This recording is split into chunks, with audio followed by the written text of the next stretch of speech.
성경 봉독하겠습니다. 요한복음 12장 1절에서 11절 말씀, 신약 166쪽입니다. 6월절 엿새 전에 예수께서 베다니에 이르시니 이곳은 예수께서 죽은 자 가운데서 살리신 나사로가 있는 곳이라. 거기서 예수를 위하여 잔치할세 마르다는 일을 하고 나사로는 예수와 함께 앉은 자 중에 있더라. 마리아는 지극히 비싼 향유 곧 순전한 나드 한 근을 가져다가 예수의 발에 붓고 자기 머리털로 그의 발을 닦으니 향유 냄새가 집에 가득하더라. 제자 중 하나로서 예수를 잡아줄 가룟 유다가 말하되 이 향유를 어찌하여 300데나리온에 팔아 가난한 자들에게 주지 아니하였느냐 하니, 이렇게 말함은 가난한 자들을 생각함이 아니요 그는 도둑이라 돈깨를 맞고 거기에 넣는 것을 훔쳐 가미르라. 예수께서 이르시되 그를 가만두어 나의 장래할 날을 위하여 그것을 간직하게 하라. 가난한 자들은 항상 너희와 함께 있거니와 나는 항상 있지 아니하니라 하시니라. 유대인의 큰 무리가 예수께서 여기 계신 줄을 알고 오니 이는 예수만 보기 위함이 아니요 죽은 자 가운데서 살리신 나사로도 보려 함이로라. 대제사장들이 나사로까지 죽이려고 모의하니 나사로 때문에 많은 유대인이 가서 예수를 믿음이로라. 아멘. 추진영 목사님께서 예수를 위하여란 주제로 말씀 주시겠습니다. 많은 은혜 받으시기 바랍니다. 우리 다 같이 기도하겠습니다. 사랑의 하나님, 감사합니다. 천에 하나 만에 하나 우리를 택하시고 부르셔서 십자가의 그 구속의 은혜와 사랑으로 우리를 인도하시니 진심으로 감사를 드립니다. 하나님, 5교구 6교구 헌신 예배로 머리 숙였습니다. 오늘도 말씀을 통하여 우리 자신이 발견되게 하시고 철두철미한 시인과 회개를 통하여서 하나님이 기뻐하시는 회개에 합당한 열매를 맺는 심령들 될 수 있도록 주님 인도하여 주시옵소서. 예수님의 이름으로 기도합니다. 아멘. 이제 우리는 한 주 동안 고난 주간을 보내게 됩니다. 누구에게나 같은 시간이 주어집니다. 그러나 그 고난 주간을 보내는 방법은 사람마다 다 다를 것입니다. 누군가는 금식을 하면서 그 기간을 보냅니다. 요즘에는 미디어 금식이라는 것도 합니다. 그래서 내가 보던 미디어 그런 것들을 다 절제하기도 하고, 또 누군가는 진짜 음식을 금식하며 보내기도 합니다. 누군가는 검은 옷을 입고 자신이 즐겨 하던 모든 그 일들을 절제하기도 합니다. 또 누군가는 새벽 제단을 쌓기도 하고 하나님 앞에서 밤새 기도하며 철야하는 사람들도 있을 것입니다. 그래서 저도 기도했습니다. 하나님, 제가 이 고난주간을 어떻게 보냈으면 좋겠습니까? 하나님, 정말 하나님이 원하시는 것, 제가 어떻게 이 시간들을 보내길 원하십니까? 라고 기도할 때 하나님이 오늘 이 본문 요한복음 12장을 생각나게 해 주셨습니다. 그리고 오늘 우리 제목 있죠? 우리 제목 다 같이 한번 읽어볼까요? 네, 오늘 예수를 위하여라는 것처럼 주를 위하여라는 그 말이 제 마음에 와 닿았습니다. 마치 이번 한 주 주를 위하여 살아보지 않겠니? 라고 저에게 말씀하시는 것 같았습니다. 그래서 하나님, 그럼 제가 주님을 위하여 이 한 주 무엇을 하면 좋겠습니까? 그 생각을 하고 그 질문 가운데 오늘 본문을 읽어 나가는데 이 말씀이 제 시선이 계속 머물게 되었습니다. 우리 성경 한번 읽어볼까요? 우리 1절에 있는 말씀입니다. 다 같이 읽겠습니다.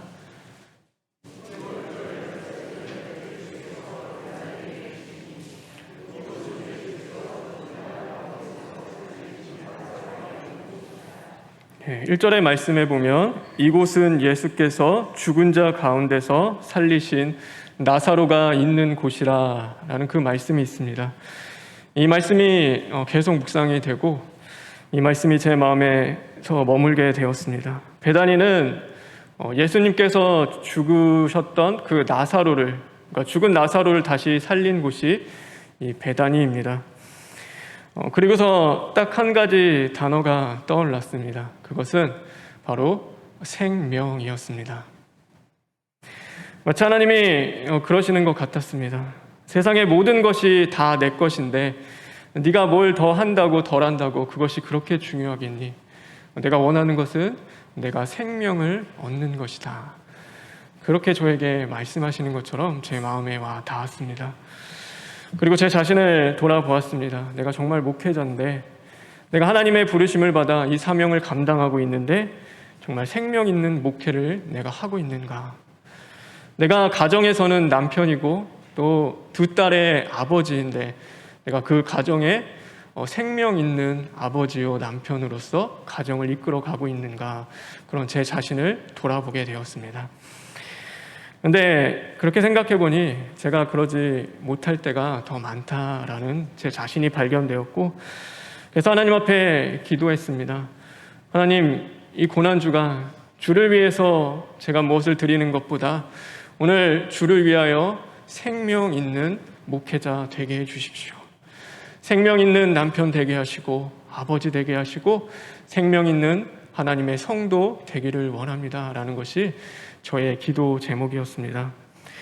저마다 방법은 다 다릅니다. 고난주간을 보내는 방법들은 다 특별하게 다르지만 목회자로서 여러분에게 권면해 드리고 있는 것, 또 싶은 것은 우리가 금식하는 것, 기도하는 것, 절제하는 것, 예배하는 것 다 중요하나 무엇보다도 주를 위하여 생명을 얻는 이 고난주간 되길 주님의 이름으로 축원합니다. 교회는 생명을 주는 곳입니다. 그래서 교회의 가장 중요하고 강조되어야 할 것은 바로 생명을 얻는 것입니다. 그런데 교회가 생활을 강조하고 종교 생활을 먼저 가르칠 때가 있습니다. 올바르게 살아야 합니다. 선하고 거룩하게 살아야 합니다. 정직하게 살아야 합니다. 신실하게 살아야 합니다. 그런데 그것이 쉽지가 않습니다. 어렵습니다. 그렇게 살라고 가르치는데 그 가르침에 따라 살아가는 것이 결코 쉬운 일은 아닙니다. 그것은 그 모든 일들이 생명을 얻어서 해야 하는 일들인데 우리가 배워서 그 일들을 하려고 하니까 그것이 힘이 들고 어려워지는 것입니다. 예수님의 생명이 있어야 거룩하게 살 수 있고 예수님의 생명이 있어야 예수 생활을 우리가 할 수 있는 것입니다. 그러므로 생활보다 생명이 먼저입니다. 생명이 있어야 생활이 이루어지는 것입니다. 예수님이 이 땅에 오신 목적이 무엇이겠습니까? 담임 목사님을 통해서 주셨지만 우리에게 부활 생명을 주시기 위함입니다. 그것은 단순한 가르침을 주시기 위하여 예수님이 이 땅에 오신 것이 아닙니다. 예수님의 제자들이 3년 동안 예수님의 말씀을 들었습니다. 그런데 그들이 살아났습니까? 그렇지 않습니다. 제자들이 그 말씀을 듣고 정말 살아났다면 예수님이 십자가에서 죽으실 필요가 없었습니다.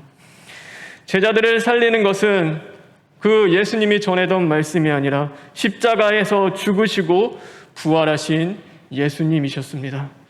그 부활의 생명을 통하여 성령이 그들 가운데 임하게 되고 그때서야 그들이 살아나기 시작하는 것입니다. 여러분을 살리는 것은 저 목사의 설교가 아닙니다. 바로 우리를 위하여 이 땅에 오시고 십자가에 달려 죽으사 사흘 만에 부활하신 예수 그리스도께서 저와 또 우리 안에 부어주시는 그 예수의 생명으로 우리가 살아나는 것을 저와 여러분이 늘 기억했으면 좋겠습니다. 오늘 이 본문은 우리가 너무나 잘 알고 있는 말씀이죠. 마리아가 가장 값비싼 향유 옥합을 깨어 예수님의 발에 부어드리는 사건이었습니다. 사실 이 이야기의 본질은 내가 있는 가장 귀하고 가치 있고 값비싼 것, 그것을 하나님께 드리자라는 그 주제가 아닙니다. 오늘 이 본문의 말씀은 바로 교회인 성도와 예수 그리스도에 대한 그 이야기를 하고 계신 것입니다. 오늘 이 이야기를 보면 앞뒤로 예수님을 죽이고자 한다는 그 말씀이 나옵니다. 그래서 신학적으로 보면은 샌드위치 구조입니다. 이 오늘 사건 앞에 예수님을 죽이자는 그 말이 나오고 그 뒤에도 똑같이 나옵니다. 그래서 성경 있는 분들은 읽으시면 좋지만 11장 57절의 말씀은 이는 대제사장들과 바리새인들이 누구든지 예수 있는 곳을 알거든 신고하여 잡게 하라 명령하였음이로라. 그리고 12장 10절의 말씀을 보면 대제사장이 나사로까지 죽이려 모의하니. 그래서 예수님을 죽이려고 하는 그 말씀 사이에 오늘 이 본문이 있는 겁니다. 그리고 그 이야기의 중심에는 값비싼 향유를 깨뜨리고 예수님께 부은 마리아의 행동을 어리석고 낭비라고 하며 화를 내는 가룟 유다의 그 말이 나옵니다. 그런데 이 같은 본문인데 마태복음에서 보면은 이 가룟 유다만 화를 낸 것이 아닙니다. 거기에 있었던 모든 제자들, 모든 사람들이 다 이 일로 말미암아 분을 냈다라고 성경은 말씀하고 있습니다. 그리고 그들을 가리켜 오늘 뭐라고 이야기합니까? 바로 도둑이라고 말씀하고 있는 것입니다.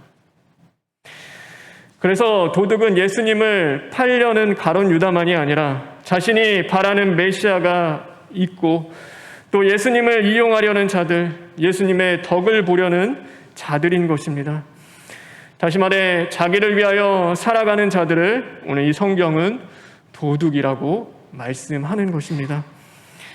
그런데 도둑들로 가득 찬 세상에 한 여인이 바로 이 향유 옥합을 깨트려 예수님의 발에 붓습니다. 이 여인이 누구겠습니까? 바로 그 여인이 교회요 성도인 것입니다. 자신을 위하여 살아가는 도둑들이 가득 찬 세상에서 교회는 신랑 되시는 예수님을 위하여 그 향유 옥합을 깨트려 붓는 자들입니다. 그럼 이 향유 옥합은 무엇이겠습니까? 오늘 예수님께서 이 여인의 행동이 예수님의 장래 곧 죽음을 위한 일이라고 오늘 성경은 말씀하고 있습니다. 예수님께서 십자가에 죽으실 때 무엇을 가져가셨을까요? 십자가에 죽으시는 예수님이 가져간 것이 무엇이겠습니까? 예수님이 가져간 것은 바로 세상의 죄를 가지고 가셨습니다. 세상의 죄를 가지고 그것을 지고 십자가에 가신 것입니다. 그래서 성경은 세상 죄를 지고 가는 하나님의 어린 양이라고 말씀하십니다. 그러므로 이 향유 옥합이 이야기하는 것은 가장 귀하고 값진 것이 아니라 바로 저와 여러분의 죄인 것입니다. 세상의 욕심과 탐욕과 불의와 우상으로 가득 찬 하나님보다 내가 더 사랑하고 아꼈던 바로 그 죄를 이야기하고 있는 것입니다. 그것을 깨트리고 주님 앞에 쏟아 붓는 것, 그것이 바로 교회가 하는 일입니다. 그것이 신부입니다. 나의 모든 죄를 주님께 쏟아붓고 주님이 주시는 생명을 얻는 자들입니다. 남들은 신랑이 누군지 모릅니다. 그분의 죽으심의 의미를 알지 못합니다. 그래서 아까운 것입니다. 이 좋은 세상의 것들을 포기하는 것에 화를 냅니다. 죄라는 것이 얼마나 좋습니까? 그것이 얼마나 우리에게 기쁨을 줍니까? 그러나 교회는 신랑이신 예수님을 알고 그분의 죽음의 의미를 압니다. 그러기에 오늘도 부끄럽지만, 오늘도 수치스럽지만 상한 심령으로 주님 앞에 엎드려 그 발 앞에 나의 죄를 눈물로 주님 앞에 쏟아 붓는 자들이 바로 저와 여러분인 것입니다. 그리고 우리는 고백합니다. 주님, 오늘 이 나의 죄가 십자가에 못 박아 죽어지길 원합니다. 그리고 주님의 나라가 임하게 될 때 하나님 이 죄인을 기억하여 주시옵소서. 제게도 생명 있기를 원합니다. 믿지 않는 자들은 그것이 낭비입니다. 그런다고 내 인생이 달라지겠는가? 남는 것이 뭐가 있겠는가? 오늘도 그것이 너에게 무슨 의미가 있겠는가? 그러나 주를 믿는 자들에게는 그것은 낭비가 아니라 준비인 것입니다. 예수님의 죽음은 역사에서 단 한 번밖에 없는 사건입니다. 전에도 없었고 앞으로도 없을 일입니다. 그 죽음과 비교할 수 있는 이 세상의 그 어떤 사건과 역사는 없는 것입니다. 그리고 하나님의 아들이신 예수님의 몸에 향유를 부은 사람은 오직 마리아 한 사람이었습니다. 전에도 없었고 앞으로도 없을 것입니다. 주님이 죽으시고 다른 여자들도 무덤에 가서 예수님께 향유를 부으러 갑니다. 그러나 그들은 예수님께 향유를 부을 수 없었습니다. 왜 그럴까요? 예수님께서 죽으시고 부활하셨기 때문입니다. 예수님은 더 이상 그곳에 계시지 않았기 때문에 그들은 예수님에게 향유를 부을 수 없었습니다. 그래서 요한복음 9장 4절에 보면 주님이 말씀하십니다. 때가 아직 낮음에 나를 보내신 이의 일을 우리가 하여야 하리라. 밤이 오리니 그때는 아무도 일할 수 없느니라. 우리가 왜 시인하고 회개해야 합니까? 왜 이때에 맨날 시인하고 회개하라고 이야기한다고 우리는 생각할 수도 있지만 회개하고 싶어도 회개할 수 없는 밤이 찾아옵니다. 우리는 그때를 알기에 낭비하는 것이 아니라 주님을 위하여 준비하는 삶을 살아가는 자들인 것입니다. 더욱 깨어 근신하며 오늘 내 죄를 발견하고 철두철미 시인하고 회개함으로 생명을 얻기 위해 달려가는 것이죠. 저와 여러분 그런 은혜가 임하기에 주님의 이름으로 축원합니다. 바라고 원하는 것은요, 이번 한 주 나의 죄가 무엇인지, 진짜 내 죄가 무엇인지 발견되는 한 주간이 되었으면 좋겠습니다. 우리가 두리뭉실하게 생각하잖아요. 내 안에 있는 건 교만이구나. 이 살인의 씨구나. 근데 그렇게 생각하는 것이 아니라 진짜 나의 죄가 무엇인지를 직면하십시오. 그리고 그 죄가 주님 앞에 쏟아 부어지고 십자가에 달려 함께 죽음으로 말미암아 여러분이 생명을 얻는 자들 되기를 제가 간절히 바랍니다. 예수님이 주시는 생명으로 다시금 거듭나십시오. 주님을 위하여 생명을 얻으십시오. 주님이 이 땅에 오신 목적이 무엇이겠습니까? 그 생명을 통하여서 오늘 우리는 거룩한 생활로 나아가게 되는 것입니다. 주를 위하여 봉사하고 형제와 이웃을 살리는 신앙생활을 하게 됩니다. 복음을 부끄러워하지 않고 주님을 위하여 계산하지 않는 심령으로 거듭나게 되는 것입니다. 나의 힘이 되신 여호와여, 내가 주님을 사랑합니다라고 고백했던 다윗이 그렇게 했습니다. 다윗은요, 하나님의 언약궤가 오는 그 자리 가운데 왕의 신분을 내려놓습니다. 그리고 체면체통 생각하지 않고 기뻐하며 감사함으로 춤추며 하나님을 예배했습니다. 그에게 부끄러움은 아무것도 아니었습니다. 골리앗과 싸우는 그 앞에서 그는 계산하지 않았습니다. 내가 골리앗과 싸우면은 사람들이 나를 인정해주고 내가 어느 정도 높은 위치에 올라갈 수 있겠구나를 생각하며 그 골리앗과 싸운 것이 아니었습니다. 만군의 여호와 하나님의 이름으로 그가 나아가서 오직 하나님을 위하여 그 대적과 싸웠던 것입니다. 왜요? 주님이 일하시는 것을 이 다윗이 믿었기 때문입니다. 주님이 행하실 것을 의심치 않았습니다. 나에게 생명을 주시는 주님, 그 주신 생명으로 온 마음과 뜻과 힘을 다해 주를 위하여 살아갈 때 주님은 반드시 역사하시고 일하실 것을 믿었던 것입니다. 그 주님은 오늘도 동일하게 저와 여러분에게 말씀하십니다. 나는 부활이요 생명이니 나를 믿는 자는 죽어도 살겠고 무릇 살아서 나를 믿는 자는 영원히 죽지 아니하리라. 오늘 그 음성 가운데 우리의 대답은 요한복음 11장 27절에 있습니다. 우리 다 같이 한번 읽어볼까요? 시작.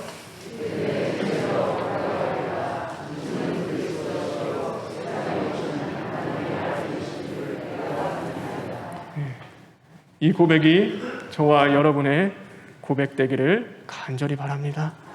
나의 주님, 나에게 생명을 주시는 주님, 우리가 그냥 고난 주간에 고난만 묵상하는 것이 아니라 나에게 생명을 주시기에 이 땅에 오신 그 주가 나의 그리스도 되심을 우리가 분명히 깨닫고 알기 위하여 내 죄가 발견되어지고 철두철미 시인하고 회개함으로 오늘 내 안에 있는 모든 죄가 주님 앞에 쏟아부어지고 그것이 죽고 이제는 부활의 그 생명이 임할 수 있는 또 5교구 6교구 저와 여러분 되길 주님의 이름으로 축원합니다. 다 같이 기도하겠습니다.